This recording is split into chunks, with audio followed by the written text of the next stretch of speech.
Hello Subhash, okay yes I got your mail. आपका mail मिला था, मुझे फॉरवर्ड किया था। आपने एप्लीकेशन दिया था कि आपकी बेटी को फीवर है, आप घर जल्दी जाना चाहते हैं आज। यस यस उसका निकलने के लिए सोच रहा हूँ। मैं अभी ऑफिस में आई हूँ। मोस्ट प्रॉब्ली 1 घंटे में मैं निकल।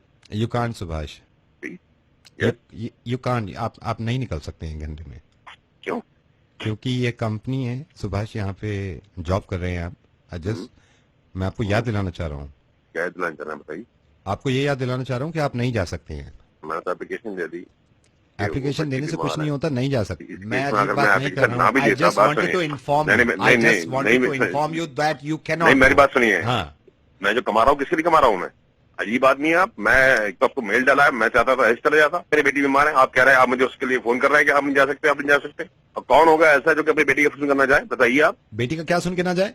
अरे बेटी की तबीयत खराब है यार। होते हैं ऐसे बहुत सारे लोग। तो कौन है वो लोग?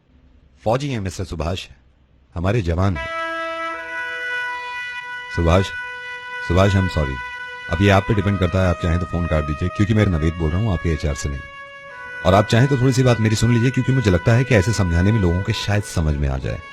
और आप अभी चले जाइएगा आधे घंटे में। लेकिन सुभाष, कितनी आराम से आपने एप्लीकेशन दे दी, आपको छुट्टी भी मिल जाएगी और आप चले भी जाएंगे। ये जो हमारे फौजी हैं ना, जो सरहद पे हमारी हिफाजत कर रहे हैं, 6-6 महीने हो जाते हैं इनको अपनी बेटियों की शक्ल देखते हुए। एक साल गुजर जाता है इनको मां से चिपटे हुए। तो मैं आपसे ही बात कर रहा हूँ, आप जो सुन रहे हैं मैं आपसे ही बात कर रहा हूँ। जरा सा सोचिएगा थोड़ी देर के लिए कि आप जॉब पे हैं और आपकी बेटी की तबीयत खराब है और आपसे ये कह दिया जाए कि आप ये नहीं जा सकते, या आप मजबूरी हो, तड़प जाएंगे आप। इनको खूब अंदाजा रहता है कि हमारे घर में परेशानियां हैं, हमें याद किया जा रहा है, हमारी जरूरत है। ये सारी परेशानियां घर की छोड़ के, सारी जरूरतें घर की छोड़ के, ये सिर्फ हमारी हिफाजत के लिए खड़े रहते हैं।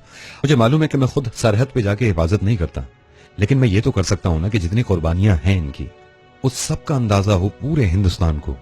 ये जो 17 जवान शहीद हुए हैं ना सिर्फ हमारी हिफाजत के खातिर। सिपाही विश्वजीत गरोही शायद 6 महीने से अपनी बीवी बच्चों से नहीं मिले थे। लांस नायक आर.के. यादव शायद एक अरसा हो गया था अपने बच्चों की आवाज सुने हुए। सूबेदार करनेल सिंह शायद अपने माँ बाप की आवाज सुने हुए इन्हें 5-5 महीने हो जाते होंगे। इसके बावजूद इन्होंने ये नहीं कहा कि मुझे छुट्टी चाहिए, मैं घर जाना चाहता हूं। ये शहीद हुए अपने परिवार की वजह से नहीं, सिर्फ आपकी और मेरी वजह से और हमारी हिफाजत की वजह से।